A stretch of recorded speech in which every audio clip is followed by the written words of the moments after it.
Good afternoon. Cytron 1515 here, and I'm here to talk about the new movie from Sony/Columbia Pictures and Marvel Entertainment Studios, Morbius, starring Jared Leto as the titular character, along with Matt Smith, Tyrese Gibson, Jared Harris, uh, Adrena Ajoria, if that's how you pronounce her name, and El Madrigal.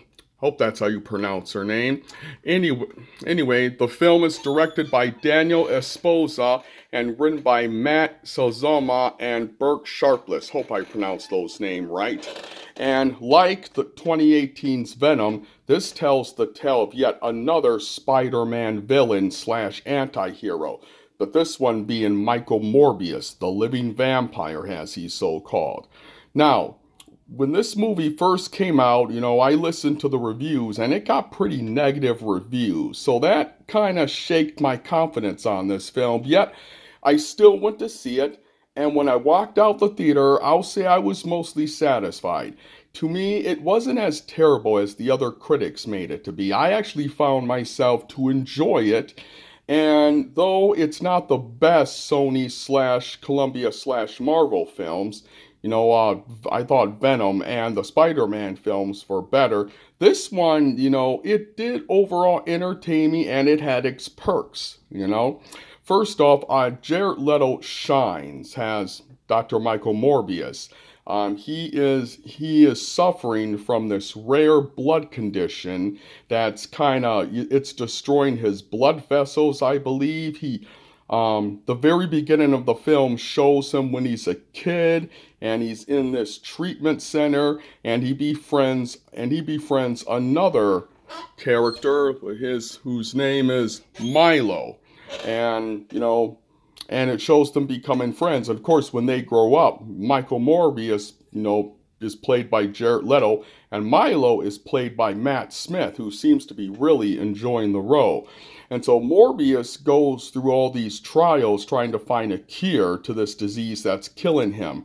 One involves him flying to this remote area in the jungle, and he goes to a bat cave, and all these bats come out, and he cuts his hand, puts his hands up, but basically in the end he ends up taking a serum, and the serum does cure him of the disease. However, it turns him into a vampire, or a guy with vampire-like abilities.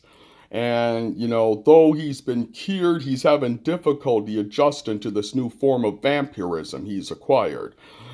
And so it's just it's him trying to deal with this and keep his good friend Milo, from taking the serum as well.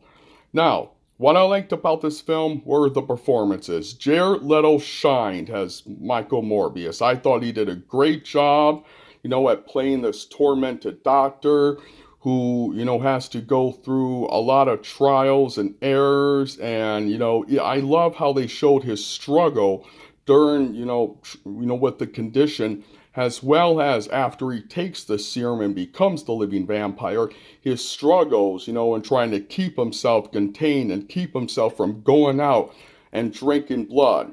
Because as you'll see, he needs blood, in order to keep going. It starts, he needs blood every 8 hours, then he needs blood every 6 hours, then he needs blood every 4 hours. And again, I loved Matt Smith was definitely shined as the villain here, as as his old friend Milo, who ends up taking the serum himself and becoming a living vampire like Morbius. And then you have Morbius's girlfriend, Dr. Martin Bancroft, played by Ajoria. I don't know how to pronounce the name. I don't want to get it wrong, but I thought she did a terrific job as playing, both, a supporting character and the love interest. I kind of like the chemistry between she and Morbius. And then Tyrese Gibson, I loved him in the Transformer films and the Fast and Furious films. And I even thought Tyrese Gibson did the best what he was given here. And even Jared Harris, did great. All the performances were great here. And the story, I did enjoy the story to somewhat of a degree. It never got too boring for me. It never slowed down. It kept going. Showing how Morbius, how he wishes to keep himself from feeding on innocent people. How he goes to blood banks and instead of drinking red blood, he ends up drinking this artificial blue blood. That part I really didn't understand, but oh well. Meanwhile, Matt Smith's Milo, he prefers, attacking people, sucking them dry. He prefers going after real blood. And it was just the rivalry between those two. Now, I thought the rivalry between them could have been a little better. It was kind of just basic, but overall was entertaining. Um, yeah, I even thought the final battle could have been better. The final battle felt a little rushed. As both Morbius and Michael were fighting on the streets of, I think it was, can't remember what city it was in, but then they go into this area and then Morbius commands these bats to attack him, and it shows that he also has control over bats. Hope that wasn't a spoiler, but. I did like the visual effects. I did like how how he would go from a normal Jared Leto looking face to the iconic vampiric like white skin, red eyes, fangs Morbius face that we see on comic books and all other medias.